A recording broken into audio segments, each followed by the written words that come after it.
పాటు శ్రీధర్ బాబు గారు, పట్నం మహేందర్ రెడ్డి గారు, ఇంకా ఎందరో పెద్దలు వెంచేస్తారు. అందరికీ స్వాగతం. మల్లెడ్డి రంగారెడ్డి గారు, అలాగే నవీన్ యాదవ్ గారు, ఇంకా మన సైబరాబాద్ అదిగో మేడం అందజేస్తున్న సృజన మేడం గారు సీఎం గారికి శ్రీధర్ బాబు గారికి ఎక్స్ప్లెయిన్ చేస్తున్న దృశ్యాన్ని చూస్తూ ఉన్నాం. తడి చెత్త, పొడి చెత్త, అలాగే medical waste separator under pass, Serilingampally railway station road over bridge, అలాగే సిఎంసి పరిధిలోని హెచ్ఎండిఏ ప్రాజెక్టులు.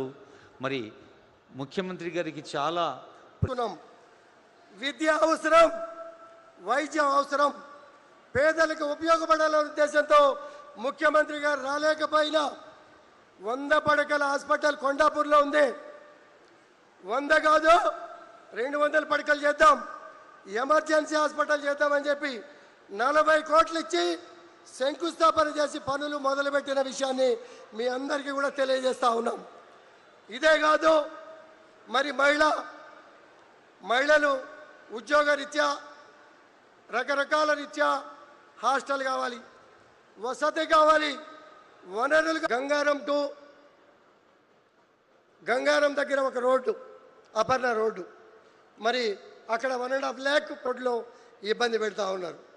మరి ఇటువంటి ఒక 2-3 రోడ్లు తప్పించి మిగిలిన అన్నింటినీ కూడా సానుకూలంగా అన్ని విషయాల్లో కూడా బ్రహ్మాండంగా సహకరించారని చెప్పుకోవడానికి మేము గర్వపడతా ఉన్నాం. 1 కోట్ల రూపాయలతో మరి ఇవన్నీ కార్యక్రమాలు గౌరవ ముఖ్యమంత్రి స్వయాన మరి మున్సిపల్ శాఖ బాధ్యతలను నిర్వహిస్తూ రేపు రాబోయే కాలంలో మరి మన నగరం విశ్వ నగరంగా ఎదగాలని మాటల వరకే పరిమితం కాకుండా క్యూర్ అనే నినాదాన్ని తీసుకొని దాని పరంగా అడుగులు వేస్తూ ముందుకెళ్తా ఉన్నాం.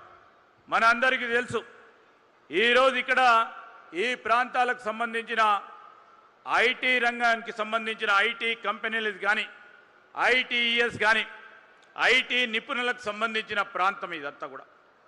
దాదాపు ఈ ప్రాంతంలో సైబరాబాద్లో 1500 ఐటీ కంపెనీలు ఉంటాయి.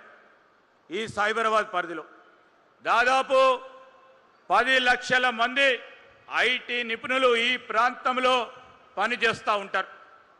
వీరికి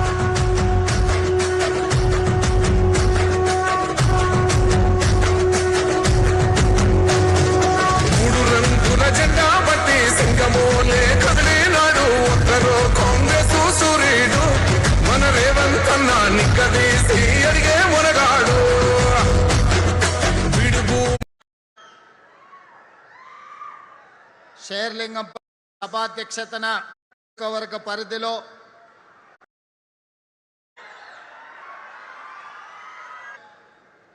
రాజ్యసభ సభ్యులు